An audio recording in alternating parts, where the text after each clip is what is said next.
So we're going to take a look at this calendar. This is a document that outlines the year and your promotions for the entire year so that we can be very strategic about how we promote things and what we promote at what time to get the maximum impact out of all of our events for the year. So I went through and basically created this calendar. It's a content calendar that allows me to lead my clients through the year, and we're thinking ahead, we're planning ahead, we're able to look months and months ahead to see what's going on. So I've broken it down into 4 quarters: quarter one, two, three, and four, with kind of a theme for each quarter. And then each month within the quarter has its own little theme as well. So let me break this down for you and give you a good idea of what this could look like for your church. So again, this is an ideal that we have found works really well for growing churches. As we study churches across the country that are doing a really good job, this is the flow that they're using, or a very close variation of this flow. So I want to give this to you and maybe see if you can do the same thing or do something similar. It's all the things you already do as a church. We're just now putting a theme and a structure, a framework in place for it. Quarter one is kind of an evangelistic season. January is a time to re-engage people, to get them back into church, into the flow of church. Naturally, there's New Year's resolutions going on, so we want to kind of re-engage people, kind of ride that flow of the new year. So a season of prayer is a good idea. So promoting prayer, maybe prayer and fasting, maybe there's a prayer service, maybe you have 21 days of prayer and fasting or something along those lines. But that's a great idea. Starting off the new year right, from a spiritual perspective, being the spiritual leaders of your church community. Okay, membership, getting people to jump into the church membership process, whether you call it a growth track, starting point, or whatever you might have. We want to make sure we promote that really well in January. Probably towards the end of the month, as people are coming in and re-engaging throughout the month, we want to make sure we have a great event or some sort of call to action that we can invite people into. Baptisms is another good one. So as people are coming back to church, let's go ahead and have a baptism event at the end of January so that we can get people into the faith and committed for the rest of the year. So some sort of baptism event, maybe it's a during service event or after service or even a different night, whatever that might look like for you. We want to make sure we get that scheduled and promoted throughout the month. A series is a good idea, some sort of a inspirational series to get people going in the right direction. That's going to be a nice idea for January. And then marketing wise, we want to make sure our brand is good. It's updated, ready for the year. Sometimes you might do a theme for the year, like a certain look and feel that kind of carries through the year. So that might be a good idea to look into as well. So again, just some ideas for January.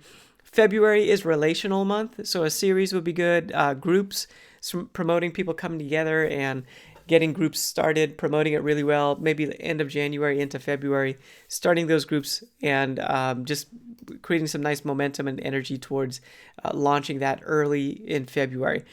Marriage event, some sort of maybe it's a one night thing, maybe it's a sermon series, maybe it's a conference for multiple days. Some sort of marriage event is a good one for February. We want to promote that really well. And child dedications or baby dedications, another good one. This is where we value kids and families. Those are going to be from a target audience perspective, a marketing perspective. That's going to be a wonderful way to build a core base of people that are very dedicated and devoted. People that have kids are typically not going to just leave and go somewhere else. They typically give, they typically volunteer. So we want to make sure we value families with young kids. Child dedications is a way to do that. You could probably, during a service, take a moment, dedicate some kids and make a big deal about that. Line it up for February, and then you have a great way to also invite family members, grandparents, aunts, uncles, maybe even neighbors to kind of draw some people into that Sunday. And then marketing wise, we want to tap into the website. Just make sure it's all good for the year leading up into Easter. Just clean it up. Maybe there's a new website you need to be thinking about. Let's just make sure we take care of the website. SEO, all the different things that we can think of to update the events and the content on that site. That February is a good time to do that. March, we're into evangelism. We want to make sure we promote and get ready for Easter. Easter is typically, early April or right around in this time frame. So we want to get Easter Sunday promotions going and ready. We want to also roll out Easter Sunday. Kind of announce your plan for Easter Sunday throughout the month of March. And then we want to build our teams. So promote the teams, promote serving on teams, maybe have a sermon series that kind of has this idea of like, hey, we're here to reach people. And then as a call to action, you can have people join a team. So it's an evangelism message with a call to action to get in the game and serve on a team if you're not involved. Photography is a good thing to do in March. Like make sure we get some great photos, build up a library of photos that we can use on social media, on the website, and in all of our marketing. Hey, quarter two, I'm going to go a little faster here on this one. Quarter two is a growth season. So we have Easter typically happening early April. Some sort of series after Easter that's a practical series, like a spiritual discipline or skill or something to know about who God is. Something practical is really good coming out of Easter. Membership is good to push out of Easter. Again, a lot of people coming back to church around Easter, so let's push that membership process that you have. Promote it. Even if it happens every week, you can always promote it and just make it a focus for the month of April. Baptism, another good one coming after Easter. Should have people responding to Easter and people getting baptized coming out of that. In May, let's do some sort of, back in April, let's take a look from a marketing perspective at our social media calendar. Just make sure that's all clear and we know our social media strategy moving forward. Okay, in May, we can have a series that really is open-ended. Series can be a lot of different topics, financial, it could be stewardship, hearing from God, kind of a wide range of different types of topics for that month. We want to make sure we promote Mother's Day. It's the third most attended day in the church calendar on average. So have a great Mother's Day celebration. Basically, if you can create something that mom feels very special, kind of the best place in town to celebrate your mom on Mother's Day, that would be a great way to attract families to come to church on that day. Small groups, getting that summer small group season kicked off. Women's event is good for May. Again, it's Mother's Day. Some sort of women's event is a good fit. Maybe a conference or a one-night thing, something along those lines would be a great add-on in May. Again, we're not trying to fight the culture. It's kind of top of mind anyway for women in May because of Mother's Day.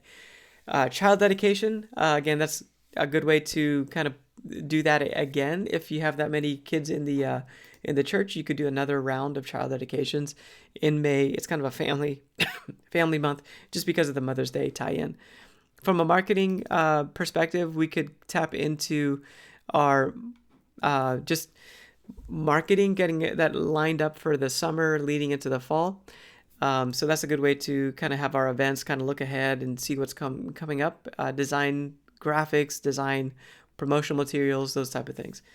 In June, some series on the Bible, like a Bible study type thing, a character of the Bible, something along those lines, a journey through like the Psalms or, maybe some sort of a theme in the Bible, maybe a study on Jonah, those type of things. Father's Day is a big deal for families, right? So families, in our culture today, fathers aren't really that valued, but in our church, they can be very valued, and we can elevate them on Father's Day. So VBS is another good one for kids and families.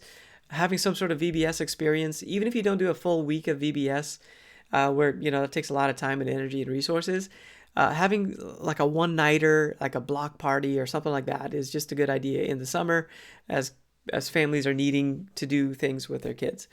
And a men's event might be a good one in June as well. Again, Father's Day, it's kind of focusing on men, so some sort of men's event would be a nice fit in June. Okay, marketing-wise, your signage on your property, a good time for us to evaluate your signage and just make sure everything is needed that is needed is updated and ready to go. So like wayfinding signs, room signs, even signs that are displaying your values, your vision, those type of things around the property. Okay, quarter three, we're talking discipleship season, July, August to September. So that's, again, if you want to put a theme around the quarter, that might be a good kind of overarching theme. July, some sort of, again, Bible type series is a good idea, like building up your faith, practical, biblical principles. Some sort of series around that would be a good idea. And again, if you don't have to do these type of series, I'm just giving you a way to think. A lot of what I try to do is just provide a guideline to help communicate the value of the church to people. So this is just a way to think about your year from month to month, from quarter to quarter, systematically, so that you have kind of a theme and a plan going into each month. Membership is a big deal in July. Maybe pushing that membership track. So anybody that's been part of the church and has not done that, July is a good time typically for people to go through that. It's kind of a laid back season where people can find the time to do that. Local outreach is a big one in July. Doing a community event of some kind where you maybe go to the food bank, maybe fix up a playground or a park, or clean up an area in the city. So getting out beyond the walls, doing something in the community, promoting that, capturing photos of it, sharing it on social media. That's going to be a really nice event to do in the month of July. Summer family event, so some sort of barbecue, kind of rally the church together and do some sort of outdoor activity like that would be a nice, maybe on the property. You can utilize that and do some sort of a summer gathering with all the families in the church, all the, I say families, but that could be individuals, singles, seniors, bring everybody together for some sort of an event, maybe food trucks, maybe it's potluck, whatever that needs to look like. July or even August is a good time to kind of rally the church. Let's take a look at August. August is a good time to kind of build up the inner faith or inner spiritual disciplines. So something about God and loving others, loving God, is a good idea on a sermon series level, or maybe some sort of spiritual discipline or spiritual principle would be a good one for the month of August. Some sort of revival or prayer season is a good one in August as well. Just kind of getting people kind of back as summer's winding down and school is starting. We're getting into kind of the flow of a normal year once again as a culture. So revival prayer, maybe there's like extra services that are like a worship night, something like that, where you're just kind of getting people kind of back into the flow of things, praying for the new year of school and the kids. Maybe a season of prayer where it's maybe 7 days or something like that, where we're just praying and gathering for a night of worship, or maybe even in the early morning hours, gathering at the church to do some prayer. Those type of things are a really good fit in August to kind of bring everybody back into the flow of a new season heading into the fall. A backpack outreach is always a big one for churches to do to help kids going back to school, kind of rallying the church to buy school supplies and being able to hand those out to kids that are in need in the city. You might need to start this in July, but August is a good time to at least accomplish that outreach event. If not a backpack outreach, maybe something different that you can do an outreach to people within the city. Baptisms, after a long season between Easter and now, there should be some people coming into the church, coming into the faith. So a baptism event is a nice opportunity in August. It's warm weather, so you could typically do this one outside, make a big deal about it. Maybe it's some sort of gathering beyond a normal Sunday, and you just have like a baptism party in a way. We've had churches do that on a beach, if you're close to a beach, or at a park, or even on the property just outside. Again, it doesn't have to be outside, it's just an idea because of the weather being a little bit warmer. But some sort of baptism event, promoting that really well. Celebrating. Baptisms is a great way for the church to celebrate wins. So from a marketing perspective, it just shows everybody, hey, this is working. What you're part of is making a difference. So those baptism events are a really big deal to build the brand. Okay, September. September is a great growth month. Practical felt needs series is a great idea. So like how to hear from God, how to deal with hard relationships, stress and anxiety type issues. So some sort of practical felt need. Inviting people to come in September is a big deal. People are more likely to come to church in September. So outreach in terms of like invites, maybe giving invite cards to people in the church to then invite coworkers, neighbors, family members, friends. That'd be a really good push in September. Fall groups, promoting groups and getting people into groups is great for September, just to get people into the life of the church that are maybe re-engaging into church after being out for a few months over the summer. So small groups is a great idea to get that engagement, that face-to-face interaction, those friendships being formed. Serve teams, getting people back into serving on teams, encouraging them to find a place to make a difference. That's going to be great for September, and set up October, November, December, so that your teams are full and ready for that season of really evangelism, seeing new people come into the church. Some sort of mailer is a good idea for September, to send out to your community if you've got the budget to do that. A mailer is still a very effective way to tell people about the church. The mailer should be about the church, not really about an event or a series or whatever. It's just like, hey, there's a church that is in your community. We would love to have your family come. Something along those lines gets the most impact. If you could do some sort of block party or welcome home Sunday, where you're just inviting people to come to church in September, that's a great idea. And then just promoting that heavily in September. People are more likely to come in September than just about any other month outside of January to come in and be a part of the church. And then let's take a look at quarter four, finally, the last 3 months of the year. Again, just trying to help you think strategically about your church and what you're doing so that it lines up with what's going on in the minds of people so they are more likely to engage. October is a great evangelistic season. A lot of churches do at the movies, where you're using movies to tell biblical principles, to teach biblical principles. That's a great month in October to do that, October or November. Some sort of block party, we mentioned that in September, but inviting people to come to church. Maybe there's an outdoor event or something on the property. You're just inviting a lot of people to come. That's a great time for it, or like early October, maybe before it gets too cold, or before it gets too deep into the month. Baptisms is a good idea, again, just to have baptisms. I think in September. No, we didn't. Last baptisms we had were in August. So hopefully we're getting new people coming in to the flow of the church in September and then through the month of October. So baptisms maybe towards the end of the month is a good idea. And then promoting your membership process is a good idea towards the end of the month, getting people into the flow, into the life of the church and joining the church.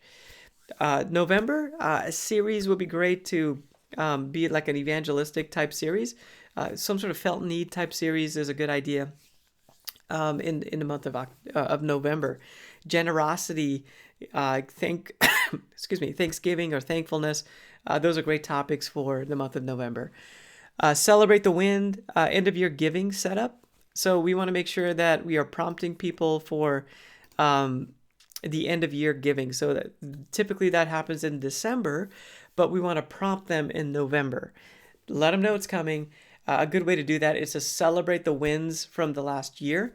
Talk about how the church has made a huge difference in the lives of people. Maybe have a slideshow or a video showing different events throughout the year and highlighting what's happened. Maybe stats about salvations and baptisms and families coming to the church. Those type of things would be great. You could promote that maybe towards the end of November, middle to end of November, and really set up the end of year giving. Hey, this is coming. The idea is that we're not trying to surprise people when it's giving. We want them to plan for it and then be ready to give in December. Baptisms, if you wanted to, again, it's a growth season, so if it makes sense to do baptisms again, or either or October or November, that'd be a good place to put baptisms. And then local outreach. So doing something where you're reaching out to the community again in November. Usually that's uh, November and December with Thanksgiving and Christmas, really good time for outreach events. Child dedications, this would be the third one for the year. So if you can have your kids' ministry highlighted in November by doing child dedications, maybe towards the beginning of the month. Again, child dedications, yes, you're praying over the kids and calling families up and doing those type of things. One little tip too is to have a photographer take pictures for the families. This is a big event, and if they share it on social media, it just speaks well of the church. But with child dedications, it's a way to highlight the kids' ministry. So make sure that you're doing a good job of not only dedicating the child, but also talking about the kids' ministry and how we value kids and families. Okay. And then in November, we just want to make sure we're planning the next year of promotions, the next year of events, so that we are ready to go with budgeting and resources for the next year. December gets really busy. It's Christmas. So some sort of series around Christmas, Advent, or the themes of Christmas, and a Christmas event or service, like a Christmas Eve type service, or some churches do like just a Christmas service on a normal Sunday. So we want to promote that really heavily and make it open so that people invite friends and families. Maybe there's a special element to that service that makes it festive, but that's a great idea to promote heavily in December. And then end of year giving, that's something you want to promote in December. Maybe there's a special offering. Basically, if you give people a call to action, let's say it's December 17th on that Sunday, we're going to do our end of year giving. You let people know in advance that's what it is, and then you do that on that Sunday. You just, normal, you don't want to make it a big, huge thing, but just a normal flow and just a reminder of like, hey, this is end of year giving. Make sure you participate in some way, or, encourage people to do that in a gentle way. And then New Year's, prepare for New Year's. Maybe there's a New Year's event or service, or maybe you don't have a service or event, but you're just promoting the next series that starts in January. That might be another thing to do as well in December to get you into the flow of setting up the next year. All right, so hopefully, again, this is designed as suggestions that we've seen churches do that are growing and that are thriving. And we just want you to think like this, to train you how to think about setting up your year so that you're taking advantage of the flow of the year and you're thinking strategically about seasons. You're thinking about quarter one, quarter two, quarter three, quarter four. You think about monthly promotions and the flow from one month to the next. That's really how you start to build momentum within the church and promote the church really well. It's how you can plan well in advance so that your promotions are well thought out and they get the most impact. So you don't have to spend as much money, but you get a greater impact. Again, these are suggestions. I would encourage you to take these, tweak it, make it your own, insert your events, but think about it strategically. That's the key. And then you'll make sure that this next year is really a great year of growth for the church.